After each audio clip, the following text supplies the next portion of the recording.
Boa tarde, pessoal. Vamos fazer um giro aí pela geopolítica e economia mundial. Aproveitar o feriado de 7 de setembro, essa data histórica para nós brasileiros. E esperando que ela seja uma data não de um partido político. Tá? Eu acho que é muito importante que ela seja uma data de uma forma de se pensar, né? Da gente agir com responsabilidade e com paixão pelo nosso país, porque, enfim, esse conceito de pátria é justamente isso, né? Pessoas que comungam de uma mesma história, de uma mesma língua, né? Dos mesmos anseios, das mesmas dificuldades passadas. Então, que essa data seja bem marcante para todos nós. Vou começar falando da Argentina, pessoal. Cara, a Argentina tá quebrada, nossos irmãos, né? Antes ela já foi mais importante economicamente para o Brasil, hoje ela não é tanto, então antes qualquer coisa que acontecesse com a Argentina respingava fortemente no país, hoje já não é tanto. Tá, mas e por que a Argentina tá quebrada, cara? Por que ela tá tão mal assim economicamente?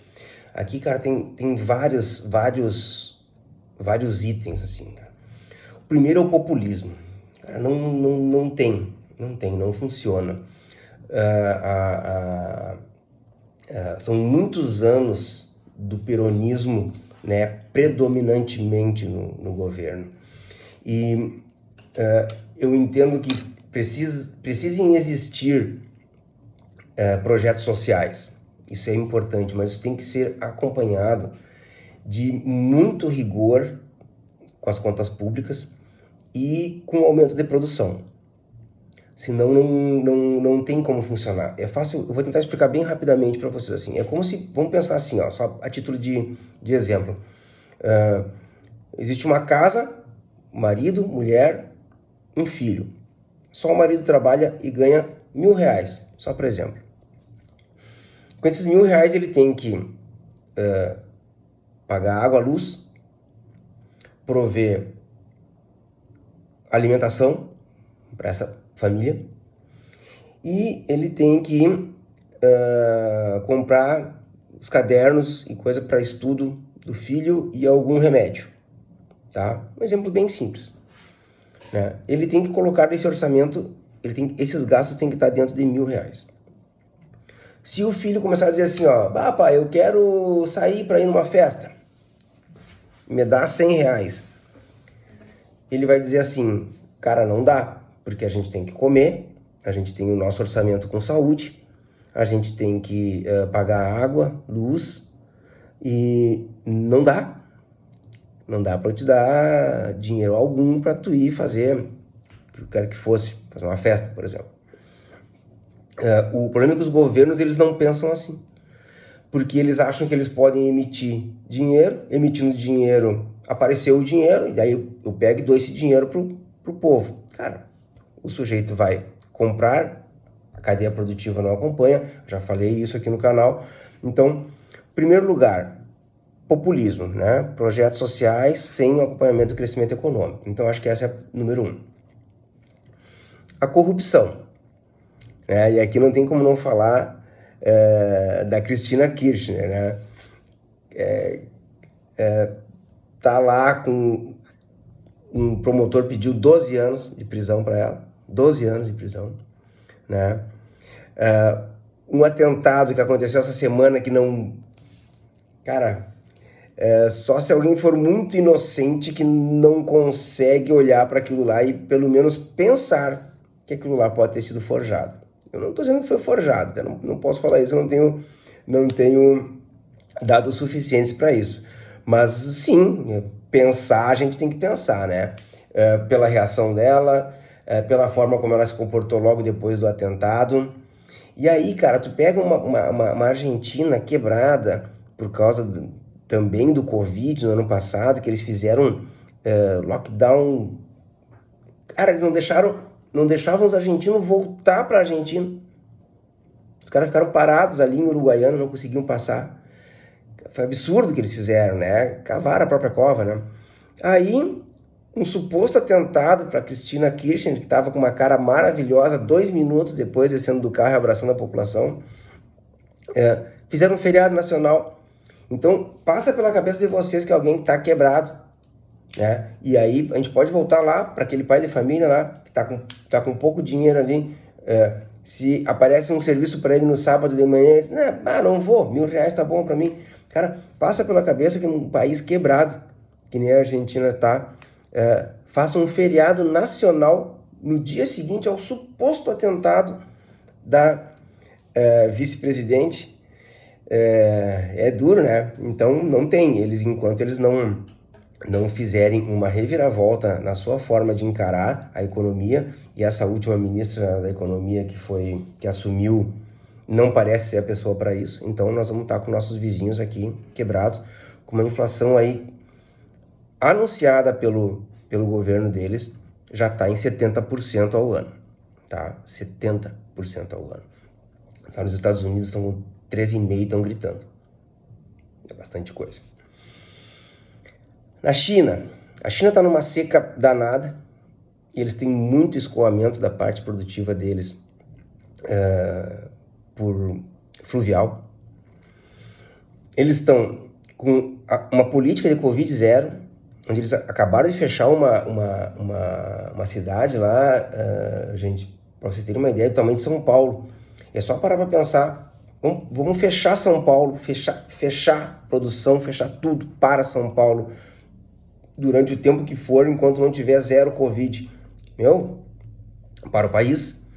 Então lá, uma cidade lá, são 17 milhões de habitantes. No total dá quase 20 milhões de habitantes ao redor da cidade. Assim. Então, cara, é muita gente parada. E isso vai respingar em todo o mundo. Isso força a inflação do mundo inteiro, porque se a China não produz, tudo que ela enviaria para os outros países para assessorar, para ajudar na indústria daqueles países, lá não será enviado. Se não vai ser enviado, não vai ser produzido. Se não vai ser produzido, é menos produto. Se é menos produto, a demanda se torna maior, inflação, tá? Então vai meter uma pressão muito grande no mundo inteiro. Nós temos lá uma possibilidade muito forte de acontecer uma bolha imobiliária, né? Um verdadeiro esquema Ponzi, assim, semelhante ao subprime de 2008, que ficou muito bem feito o filme, aquele A Grande Aposta, né? Que mostra exatamente como é que estoura uma bolha imobiliária, como é que se cria e depois como é que ela estoura, porque em algum momento ela estoura. Então, o subprime, e lá na China está funcionando mais ou menos assim. Como é que acontece? Tu começa a construir um prédio, tá? Vou dar um exemplo, né? Começa a construir um prédio. Quando esse prédio está, vamos dizer, na metade, ele já tem algum valor. Então, eu pego mais dinheiro com o mercado financeiro para construir um outro prédio, mas eu dou esse prédio aqui, que está na metade do caminho, como uma garantia do valor que eu estou pegando para construir outro prédio. E eu começo a construir outro prédio, eu não terminei esse aqui, eu começo a subir esse prédio aqui, e no meio do caminho eu também vou dizer, eu quero mais dinheiro para construir um terceiro prédio. E dou isso aqui como garantia. Então eu tenho essa garantia, mas ela não está pronta ainda. Eu estou no segundo prédio, também não está pronto, mas já é uma garantia econômica que eu posso dar. Eu pego mais dinheiro emprestado pagando o juro, construo outro e assim tu vai rolando. E tu alavanca, que se chama, né? Tu pega dinheiro no mercado financeiro, mas na verdade tu não tem essa garantia.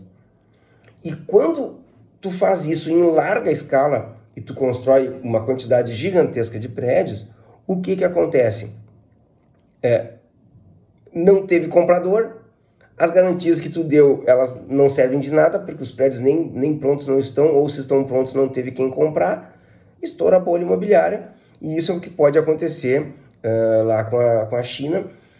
Então eles estão seca, muito calor, política de Covid zero, e a possibilidade de estouro dessa bolha imobiliária.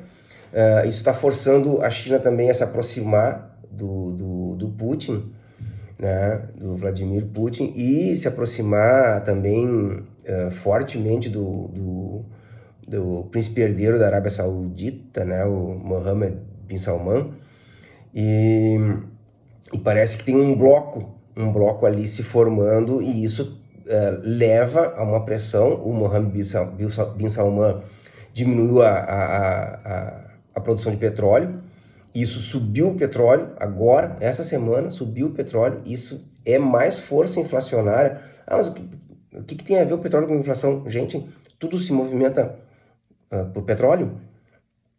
São barcos, são aviões, são caminhões, então toda vez que tu vai ter que escoar a produção, tu vai ter que levar alimento, vai ter que levar qualquer coisa de um lugar para o outro, se o petróleo estiver alto, gasolina alta, óleo diesel alto, inflação sobe, os preços sobem, tá? Então, a gente está vislumbrando aí esse quadro bem negativo na geopolítica internacional, e isso reflete nas economias do mundo inteiro, reflete em como tu vai aportar teu dinheiro, como tu vai fazer os teus investimentos. A Europa segue também, semelhante à China, uma seca muito grande, a crise energética brutal, ocasionada pelo presentinho do Vladimir Putin, né? Então, fechou agora completamente Nord Stream 1, então a Europa anglo-saxônica está recebendo zero gás, e ainda está recém chegando o outono, No inverno, se isso se perpetuar, vai ser o caos, assim. O JP Morgan, que é um dos maiores bancos do mundo, a sede dele da Alemanha já está pensando em se mudar para a Inglaterra, porque teoricamente vai faltar menos energia na Inglaterra. Imagina, um dos maiores bancos do mundo saindo, né, aventando a hipótese de sair da Alemanha para ir para a Inglaterra. Isso aí, lá na Inglaterra agora elegeram definiram a nova primeira-ministra, Elizabeth Truss, né? E ela, qual foi a primeira medida dela? Dar subsídio para energia elétrica. E aqui, gente, vem uma brincadeira que o pessoal tá falando, que assim, ó, o mundo tá para acabar, porque existe a possibilidade dos pubs ingleses serem fechados, assim. A Inglaterra não existe, assim, sem os caras fazerem o happy hour deles lá e tomarem a cerveja deles nos pubs, né? Todo o Reino Unido ali, né? Então, brincadeiras à parte, sobre essa questão aí, teve uma outra notícia bem impactante, e essa eu não tenho assim uma opinião formada para dar sobre ela, porque é muito complexo, assim. Mas o Papa, eu chequei essas informações e parece que isso é verdade mesmo. Fui ver se isso era vários periódicos dando conta dessa informação que eu vou passar para vocês. Dia 23 de agosto, o Papa Francisco enviou uma ordem para que todos os investimentos, todo o dinheiro da Santa Sé fosse enviado para o Banco do Vaticano entre 1º de setembro e 30 de setembro. O Banco do Vaticano, todo mundo chama de Banco do Vaticano, mas na verdade o nome dele é IOR, Instituto para Obras de Religião. Mas ele funciona como um banco, ele é uma entidade financeira, digamos assim, né?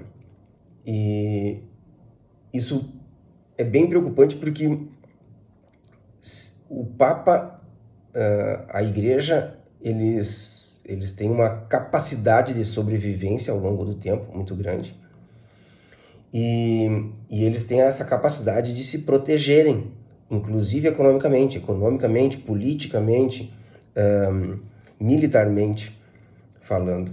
E uma ordem desse porte, né, colocando data específica, em curto prazo de tempo, de tirar dinheiro, né, de toda a Santa Sé, todo mundo, do mundo inteiro, né, que esteja sob o comando do Vaticano, e enviar dinheiro para o Banco do Vaticano, é um negócio bem impactante, assim, né?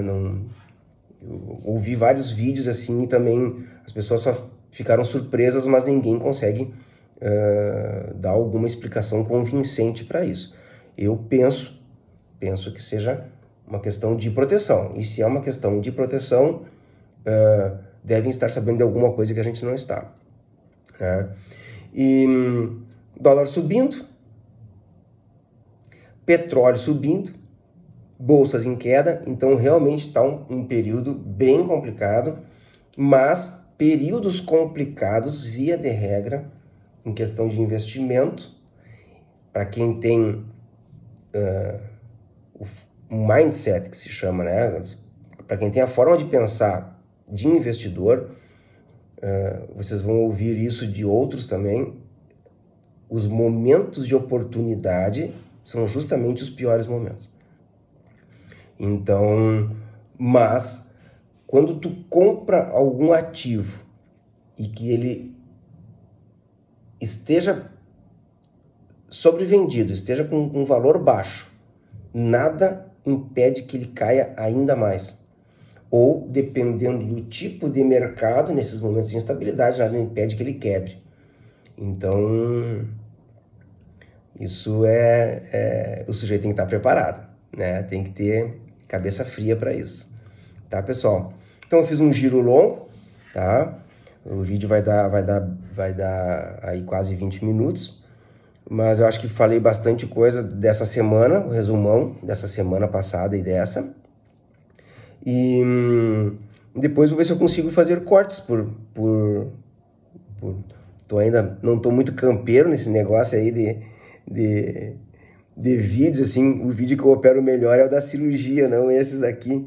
Mas enfim, foi o que eu consegui resumir para vocês, tá? Um bom feriado, tá? Que seja um feriado tranquilo, né? Que vocês aproveitem junto às famílias de vocês e que ele transmita uma ideia, né? Não exclusivamente de um partido político, mas que a gente possa pensar num Brasil melhor aí para todos nós. Um grande 7 de setembro e vamos lá!